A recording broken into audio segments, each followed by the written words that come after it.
We're going to be aggressive. That's what Dana Brown says. We're going to talk about who the Astros might be looking at, what makes sense for the Astros to do at the trade deadline, because we know they probably need another bat and possibly another pitcher. Let's talk about this on a special edition of Locked On Astros. Alvarez, it's a high drive, center field. Vierling's back. This game is turned upside down. There's the runner, fly ball down the right field line. Tucker comes on. Kyle Tucker. This time they finish the job. Hello and welcome to Locked On Astros, your daily Astros podcast. Here are your hosts, Eric the Man Huysman and Brett H-Town Wheelhouse Chancey. We are Locked On Houston Astros, and we update you joins for a daily Locked On Astros podcast. My name is Eric Huysman. You can find me on Twitter at Eric Talk Stros. Find the show at Locked On Astros, your team every day. Brett, where can you find you at? They can find me at H-Town Wheelhouse on Twitter, Instagram, and TikTok. They can find me at Stros411 on Twitter, Instagram, and Facebook. Always positive, always Stros. Today's episode is brought to you by, well, it's 2 months before the trade season, so why not? Let's go ahead and talk trade deadline, because that seems to be what Twitter and everybody's talking about. But guys, thank you for making Locked On Astros podcast your first listen every day, whether it's on YouTube. Make sure you go and keep on subscribing to us. Go and make us your first listen and become an everydayer, somebody that listens to our podcast every day. So just go and make us your first listen on Apple, Odyssey, Spotify, wherever you check out your podcasts. Go and check it out. So we're going to, first of all, kind of look at where the Astros are now. We're going to look at what Dana Brown said on Sports Talk 790 the other day. We're going to kind of look at some of the needs that the Astros could possibly have.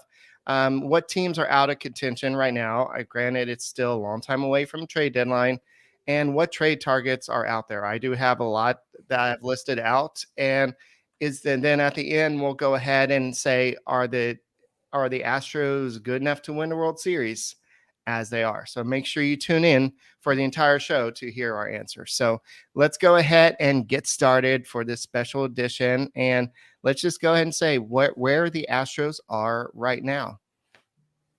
Well, you mean in terms of like where the record, like in terms of their, like in terms of defense and everything, like needs, things like that. Okay. Okay. Sorry. I was looking for more of a lead in. Okay. I do understand what you're at. I didn't want to respond to the wrong thing. So the Astros are 3 games out. We are down 3 pitchers. McCullers, I don't anticipate coming back. He's back on flat ground. Urquidy is actually healing better. And I'll give you my prediction on what's going to happen there. And then we know Luis Garcia's out. Brantley's probably not coming back. I don't know. Maybe he is, maybe he isn't. So the Astros, I think, need an outfield bat. And they need a starting pitcher. I don't think they really need help in the relief pitching area because, look, Joe Record is making waves down in Sugar Land. And we talked to Joe Record when he was a starting pitcher with the Hooks. He's now become their closer. He was named their player of the month in Sugar Land. So I think the relief pitching core will be fine. I think they can sustain within, whether they're at the major league level or in AAA. I think they're fine there. But I'm thinking you go for a starter. Now, I don't know what level starter you can go for. I don't know how big of a target you can go after. But even if you can get a mid-rotation guy, maybe get a guy who's had success in the past and fix him and help him kind of revamp his career, kind of like you did with Hector Neris, kind of like you did with Charlie Morton. Heck, you improved Garrett Cole. You made Dallas Keuchel into a Cy Young winner. So Houston has a history of fixing pitchers that may have a hitch or may have some delivery issues, getting spin rate up, taking pitches out, adding pitches in. So I would like to see a bat, and I would like to see a starting pitcher. That's where they're at. They're 3 games back of the Rangers with all those injuries we've listed. The Rangers have had the easiest schedule in all of baseball. That's why I'm not as high on them.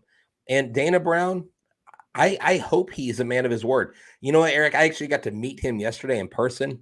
One of the nicest guys. If y'all see him at the stadium, say hi to him. He'll talk to you. He talked to several people, but not many people I realized didn't know who he was walking through because he's just walking around business as usual. He's not wearing like an orange Astros colored sports coat. He's just walking through and casually he said hi. I told him about the show and it was kind of a neat meeting. I didn't get to ask him his strategy or who he was going after. I didn't want to put him on the spot, but that's where the Astros are right now. They're 33 and 23 at the moment. I know that the last game was one that you would like to forget about. Hunter Brown just didn't have his best start. And then the bullpen, you had Muzinski come in and kind of get hit around a little bit. Then Seth Martinez got hit around a little bit. So somebody is going down because they are going to the 6-man rotation. Dusty Baker confirmed that after the game yesterday. So we have not heard anything about that. But I do want to go ahead and say what Dana Brown said. He said, "We will continue to improve the club. As Crane would say, we're always in a window to win. So we have to make the necessary moves that we have to make, as long as they're reasonable, to get where we need to get.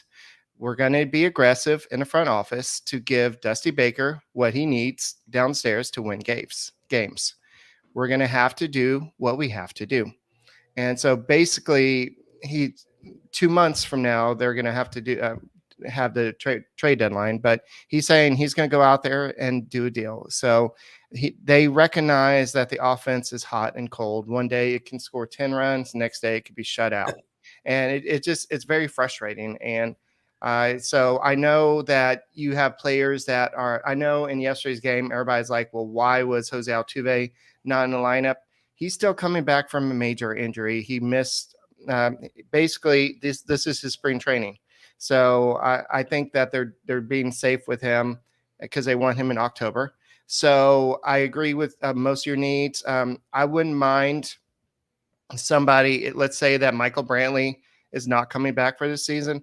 I wouldn't mind somebody that could play maybe first base, DH, maybe some third base, because as the team is constructed right now, you don't really have anybody who can go over there and play third base.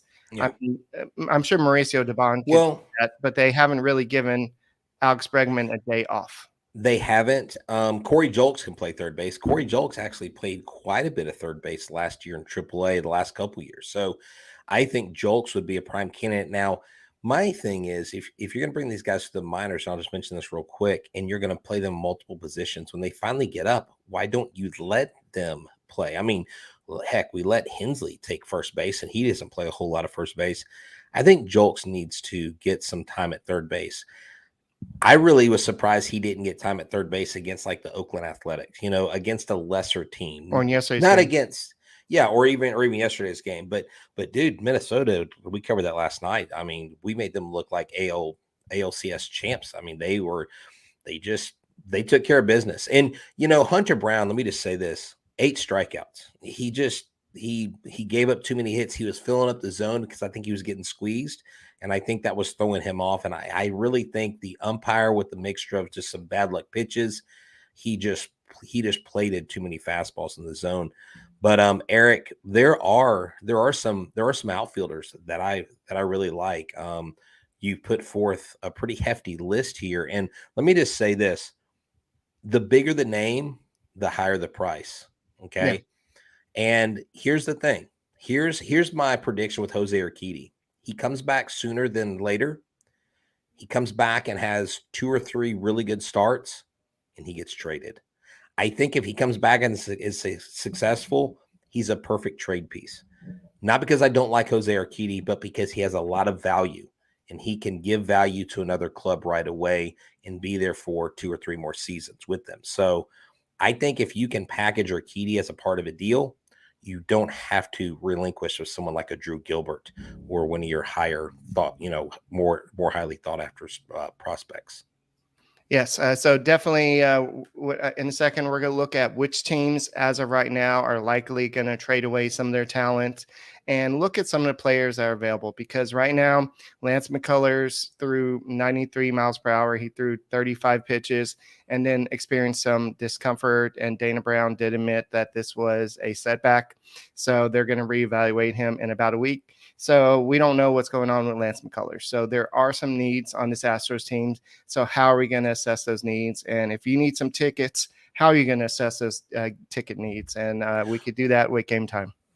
That's right. Game Time is the place that you need to go for all of your ticket needs, not just sports, but music, comedy, theaters, you name it. With the killer deals on last minute tickets, their best price guarantee, you can stop stressing over tickets and start getting hyped to have fun wherever you want to go. That's right.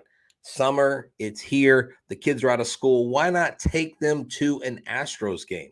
Why not get the best prices on tickets that are out there? Forget planning months in advance. You know what? Hey, little Johnny, let's get in the car. Let's go to the Astros game today. Walking up to the stadium, literally, you can purchase like I did. Literally went to an Astros game this year. I didn't have tickets. I was like, I got the Game Time app. I pulled that out, went up to Game Time, 12th row seats, section 109, like $48. I mean, you can't beat that. It was amazing. And if I would have gone to, let's say, StubHub or somewhere else and found tickets in the same row in the same section for a cheaper price, they would have credited me 110% the difference. They are that good. You get images of your seat. You know exactly what to expect. You buy tickets in a matter of seconds, 2 taps and you're set. Tickets are sent directly to your phone, so you never have to dig for your email.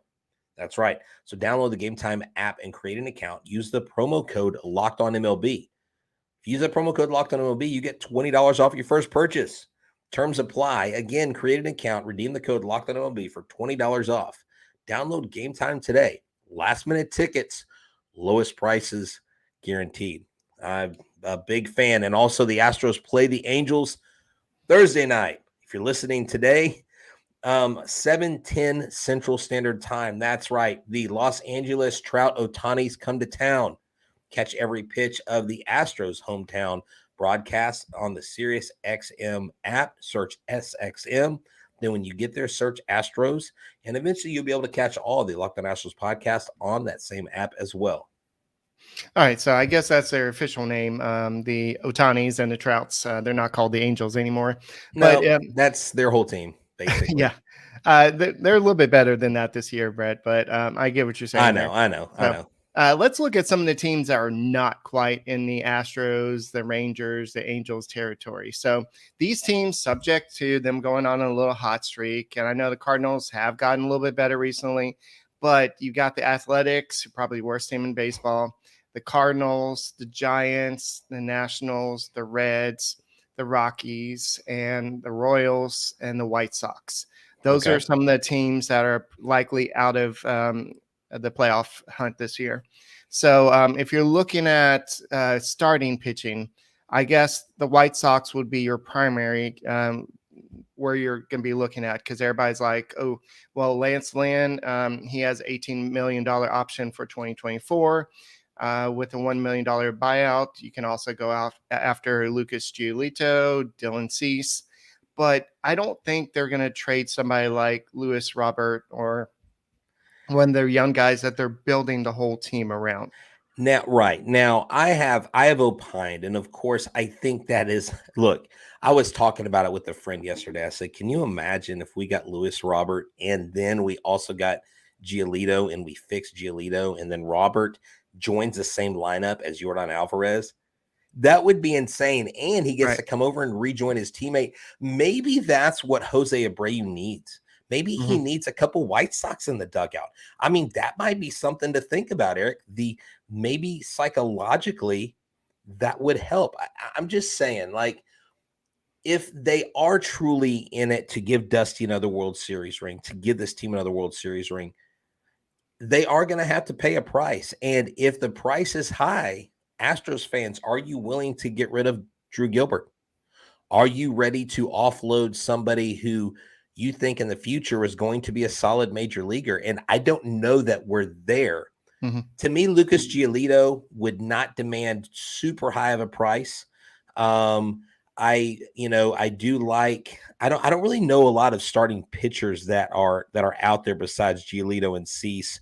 You do have Jack Flaherty, Aroldis Chapman. He's a closer. We really don't need a closer right now. You got Joe Record. I think you stay in house with that. But I really thought the Diamondbacks would be out of it. And if they were out of it, the Diamondbacks got some pitchers I would love to bring over. But it looks like the Diamondbacks are actually playing serious out there in the NL West.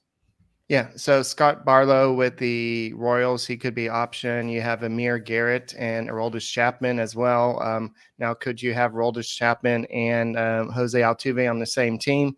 At least Altuve can't hit a home run off of him. That's the positive side. So if you're looking at the A's, what's left on their team, I know I'm looking at a list where they have that if you're wearing an A's uniform, you could be traded. But Mark Canha and also Brent Rooker could be on the move. I know this is his breakout season, but they may try to capitalize on the fact that he's had a great season. But do you really Canha is playing for who? The Ace, I believe. No, Canha got traded. Oh, he did? Okay. Yeah, Canha's on the Mets, I thought. Okay, yeah, I thought so. Yeah, he's not. Maybe it's the old list I'm looking at. I think that's because Mark Canha's on the Mets. But hey, an outfielder I'd love to get, and someone that we should have looked at before, is Randall Grichuk. I mean, this guy's a local Houston area kid from the Richmond-Rosenberg area, and he's having a really good year. You talked about a guy that has versatility infield, outfield. Mm-hmm. Will Myers for the Reds you have listed would be good. Jurickson Profar, again, you could maybe revisit that. I think there are some options to get another bat in here, Eric. I think that's realistic. I think you get a mid to low range type of pitcher because look, going to the playoffs right now, you have three studs, Javier, Valdez, and Brown. Right. I think those three guys going to the playoffs, if you get them seasoned, and let's say you take them through a whole regular season, Brown just pitched the most pitches he's ever done, 102 in a game. So they're clearly trusting him with more, even when he's faltering. He's going to be there. He's going to be one of the horses in the stable. You need a 4 and a 5 guy. And if Urquidy comes back and has success, you trade him to maybe get another guy that maybe has a little bit more value, a little bit more length there. And who knows? But I think there's some really reasonable pieces. Jules mentions Christian Walker. Trevor has been mentioning Marcus Stroman over in Chicago. I think Marcus Stroman wants to stay in Chicago, and I know it's not really his choice, but he's trying to get extension. Yeah. Now he has an opt-out, so he could, if he comes to Houston, he could always go back to Chicago. Yeah. But someone made a point. Someone said, "Hey, I want everybody on the Mets. I want everybody in the Mets clubhouse to look how much Marcus Stroman is having fun. Maybe Marcus Stroman wasn't the problem in the clubhouse." Mm-hmm. I mean, Marcus Stroman is not a heel right now. And that has been kind of, it's kind of funny. I said something about bringing him to Houston, I think about a season ago. And I was like, no, he would be a cancer in the locker room. He literally responded to me. And he was like, well, they'll just give anybody a blue check or something like that. He like came after me. I was like, oh crap, I didn't know I was going to get into this wasn't personal, Stro, but if you can get a guy like that, Eric, even on a rental type deal, I mean, and the Brewers guy, let me just wrap this up. He said, I don't know why the Brewers wouldn't trade Burns if the price was right, because he's gone after this year, and he goes, they're not going to pay him $300 million. So if you want to get a frontline pitcher as a rental, they hold less value because more than likely they're out the door. So that may be a realistic kind of side door option. Rosenthal says that Milwaukee may not be able to sustain its placement top of the division, may eventually fall out of playout race. He also cites what happened last year when they traded Josh Hader. So he said Burns is only under contract through 2024, and the Brewers might believe that now is the best time to move him. So that kind of says that since he has 1 year control after this year, it may be the best time to trade him this year. Also, Buster Olney says that there's a chance that the Yankees may go ahead and try to flip Luis Severino for some prospects. So we'll see if that happens. But the biggest thing is John Heyman. It looks like everybody's trying to throw out some speculation out there. But John Heyman said that Shane Bieber could be one of the big names out there. Oh, and yeah. Shane Bieber would, especially how he pitches in the playoffs. He's arbitration eligible for the first time in 2024. And so it would be probably a high price to pay, but he would be like a second, like your number 2 behind Framber Valdez or behind maybe no. I think he would go ahead of Christian Javier if he's on this team.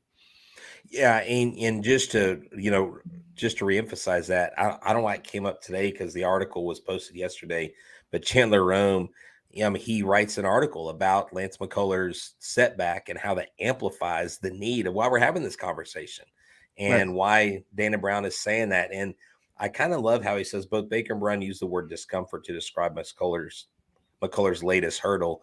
And he basically says the word is used so frequently, it carries little or actual meaning. Right. So, look, here's the deal. What I think the Astros need to do is if they realistically don't think that Lance is going to be back to full strength, if he gets on the mound, he's 80% or 70%. Look, shut him down. Shut him down, get him fully healthy, bring him in next season, make him a relief pitcher. I'm sorry, Lance, you're relegated to the bullpen the rest of your career. Go be John Smoltz. Go be a back end guy, become the closer. And someone said in here, I do want to address this. Someone said Presley isn't good anymore. Presley has one blown save in like the last, I don't know how many games he's pitched. I mean, Presley's fine. The reason why we don't like Presley is when he does mess up, it looks worse than other pitchers. Why? Because he doesn't throw 100 miles an hour. And that's the big knock on Presley. And he doesn't do good in non-save situations. Exactly. Right. For some reason, it's a mental thing with him. Yeah. And look, Presley's fine. Presley's not bad. You do. Someone said make Matan the closer. Silver Eagle says Makey. No, Matan's doesn't have the closer He's in the role he's in for a reason. And if you're going to move anybody to that role, it's going to be someone like Brian Abreu. At one point, I think Brian Abreu will move into that role. He's your flame throwing, hard throwing. You can put him in the last three hitters, the last bottom of the ninth to get that win.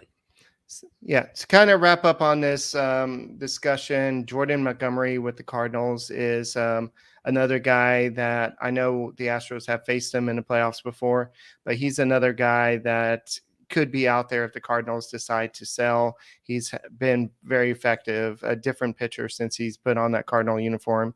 And Jack Flaherty, I know he doesn't have a great ERA this year, but he is somebody that I think the Astros pitching coaches could potentially fix. So I just want to put a disclaimer out there.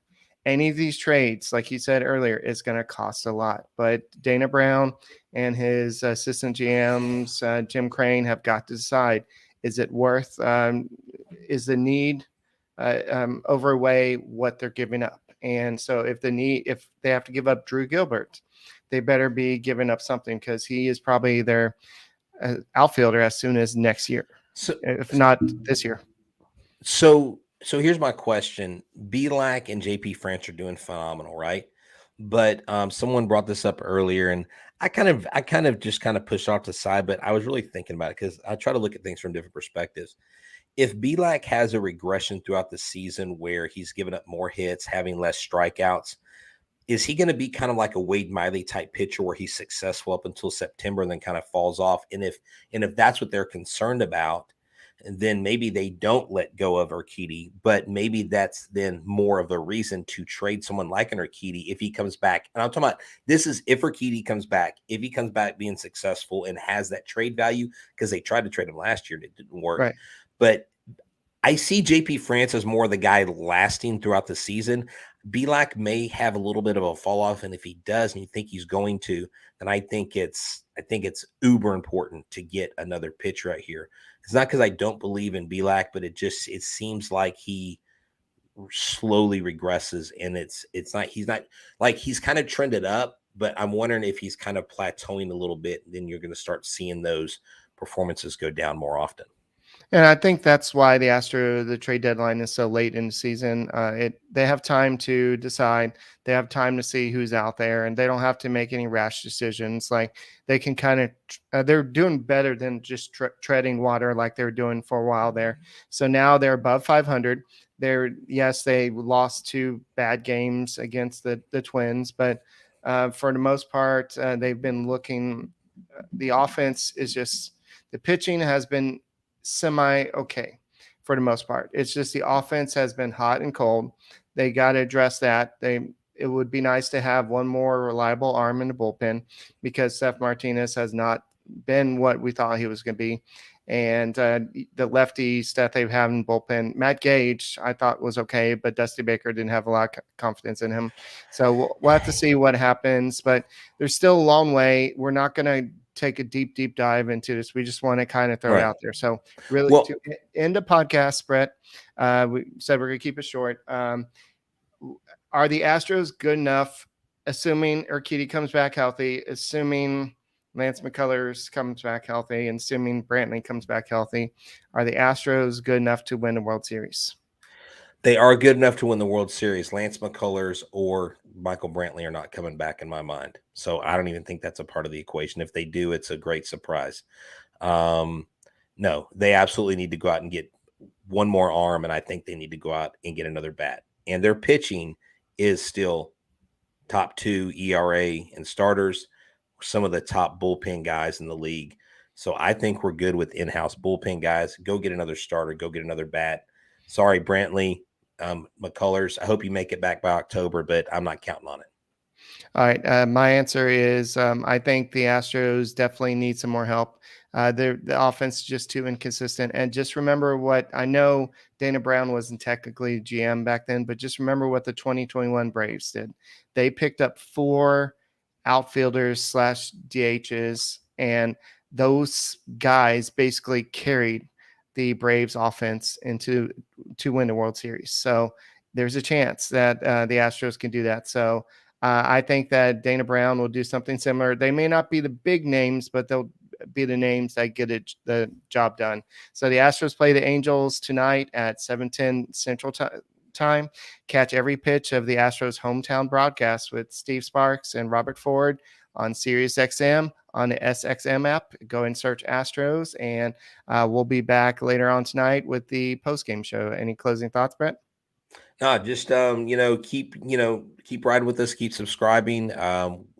Congratulations to those of y'all that won tickets. We'll have more tickets next week. We'll be announcing here in a couple weeks our first live event at Hometown Dugout, Home Run Dugout, over in Katy. We'll be telling you the time and date for that. Y'all can meet us out there. We'll have some giveaways.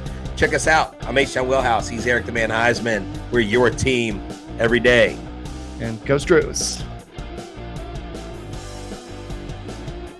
Bring me Luis Robert, please, with a side of Dylan Cease.